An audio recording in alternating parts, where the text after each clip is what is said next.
एक चोर था, एक चोर था।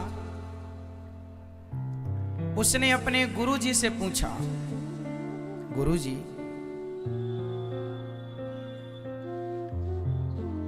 मेरा विवाह कब होगा? गुरुजी ने कहा, बेटा तेरा विवाह तो होगा उस दिन जिस दिन से ठीक तेरा विवाह रात को होगा और सवेरे तुझे फांसी हो जाएगी। जिस दिन तेरी फांसी निश्चित होगी, फांसी निश्चित होने के बाद तेरा विवाह निश्चित होगा। चोर ने कहा कि जब फांसी निश्चित हो जाएगी तो फिर विवाह करेगा कौन? बोले नहीं, ऐसे ही लिखा है तेरे भाग्य में। अब वो चोर तो चोर था, चोरी करना उसने छोड़ दी। चोरी नहीं करूंगा, फांसी नहीं लगेगी। मतलब देखो, उसने जान लिया कि मेरे साथ क्या होने वाला है। अब वो सावधान हो रहा है, पर जो होनी है वो आप कितने भी सावधान हो जाइए, कितने भी चालाक हो जाइए, पर जो लिख चुका है, जो किस्मत में है, मिलना है तय। एक दिन वहां से राजा की सवारी गुजर रही थी।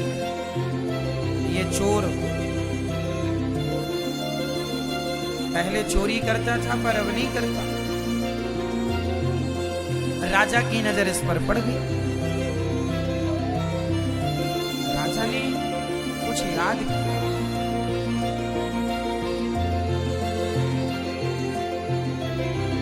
राजा को याद आया, इसने गले में एक सोने का माला पहन रखा था। अब तो सुधर गया था, पर जो चुराया था तो था ही ना इसके पास। राजा ने देखा किसके गले में माला है, ये माला तो मेरा है। इसने कभी राजा का माला चुराया होगा।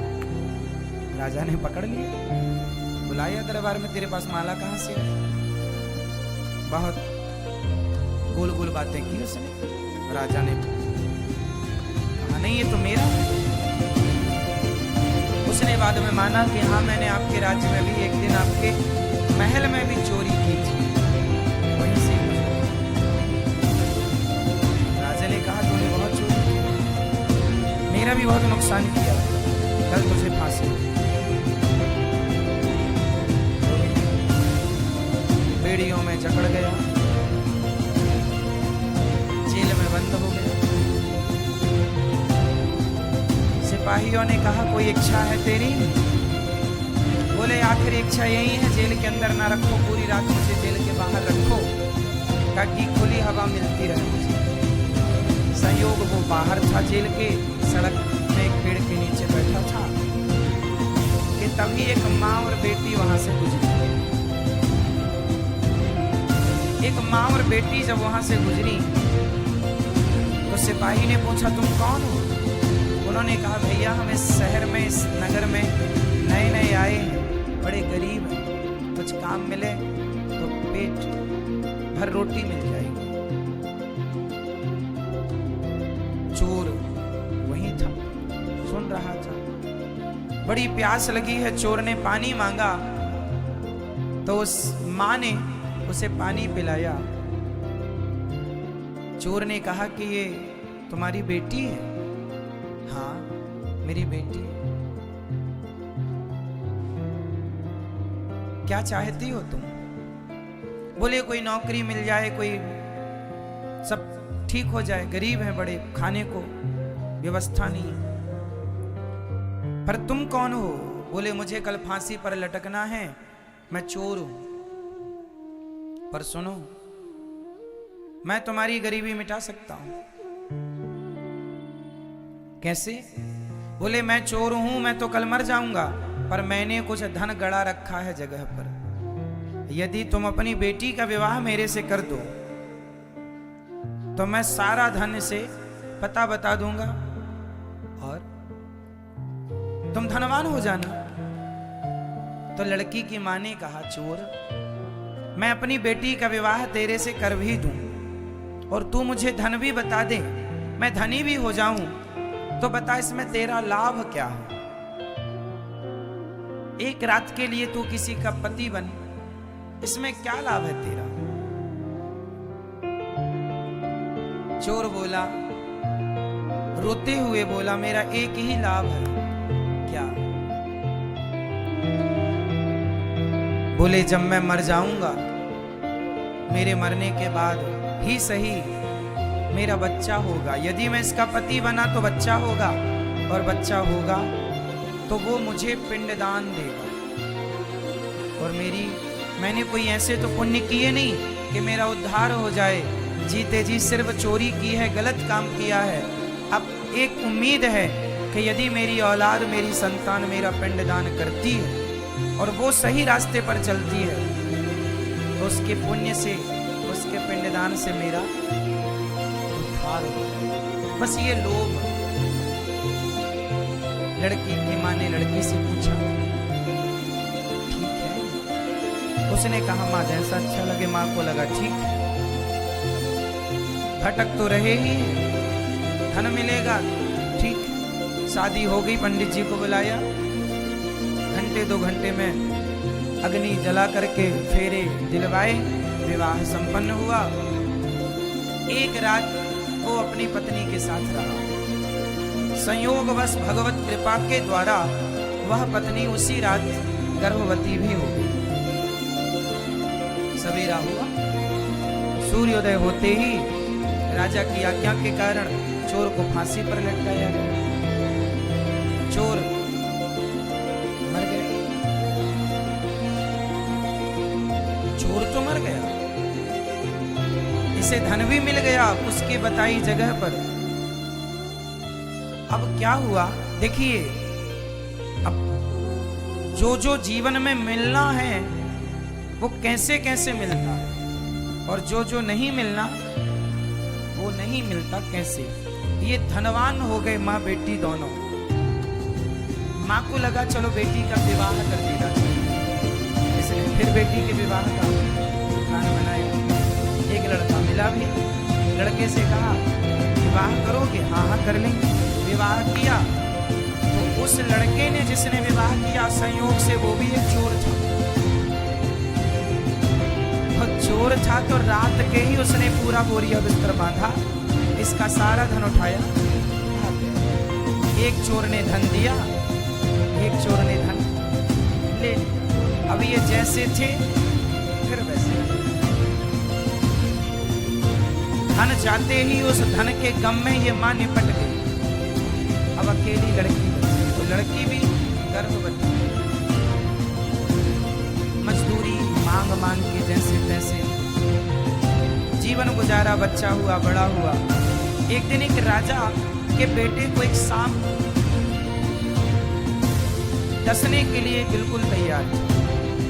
इसने देख लिया तो इसने जाकर उसकी रक्षा करने की कोशिश की, पर पहुंचते पहुंचते देर हो गई और डस गया। राजकुमार मर गया, परंतु जान बचाने के लिए इसने अपनी जान जोखिम में डाली। राजा ने देखा, राजा ने कहा, तू मेरा बेटा। ये राजगद्दी पर चला गया, राजा हो गया। जब राजा हुआ, वो राजा मर गया, अब ये राजा हो गया। इसकी मां ने कहा, इसे अपने पति की बात याद आई कि मेरे पति ने कहा था मेरा बेटा पिंडदान करेगा। अब पिंडदान करने के लिए ये गया जी पहुंचा, और जब गया जी में पहुंचा तो जैसे ही पिंडदान करने लगा, उसके सामने 3 हाथ खड़े हो गए। एक हाथ इसके पिता का, एक हाथ उस चोर का जो चुरा के भागा, पर एक रात के लिए वो भी पति तो बना, और तीसरा वो राजा जिसने अपने पुत्र की जगह इसे गोद लेकर अपना राज्य दिया। वो 3 हाथ। अब आप लोग उत्तर दो, वो बेटा उन 3 हाथों में किस हाथ में पिंड दे? बताओ किस हाथ में पिंड देना चाहिए? उसका असली पिता कौन हुआ? वो राजा जिसने अपना पुत्र बनाकर कैसे राजगद्दी दी, या वो चोर जो रातों रात धन चुरा के भागा, या वो जिसने इसे धन दिया इसकी मां को और पहला विवाह हुआ? बताओ इन तीनों में उसका असली बाप कौन और वो पिंड लेने का अधिकारी कौन? तीनों हाथ में किस हाथ में वो पिंड रखे? उत्तर दो, जल्दी बताओ। शिवनी बताओ, पहला, दूसरा या तीसरा? तीनों में किसके हाथ में वो पिंड रखे? First, second, third. आप बताओ। तीसरा, इनकी तरफ से तीसरा, आपकी तरफ से पहला, और किसकी तरफ से क्या बोलना है? अच्छा दूसरा भी, दादाजी कह रहे हैं दूसरा भी है, जिंदाबाद। तीसरा सही उत्तर है पहला। क्यों? क्योंकि वही इसका असली बाप है, और भले वो मर गया सवेरा होते ही, परंतु उसी ने संकल्प, उसी ने सपना देखा था कि मेरा पुत्र मेरे लिए पिंडदान करे। इसलिए बाकी तो सब धर्म के, धर्म में मानते चले गए, धर्म की बेटी, धर्म का बेटा, ठीक है, उनके भी अपने कर्तव्य, ठीक है, पर पहला पिंड लेने का अधिकारी वही है। बाद में भरिए किसी को भी दे, कोई आपत्ति नहीं। अर्थ क्या निकला इस कहानी का? इस कथा से ये सीख मिली कि हमारे जीवन में कितना भी उतार और चढ़ाव आए, और आएगा, कब आदमी राजा से रंक हो जाए और कब रंक से राजा हो जाए, तुम्हारी किस्मत ना हम तय करते हैं ना पड़ोसी।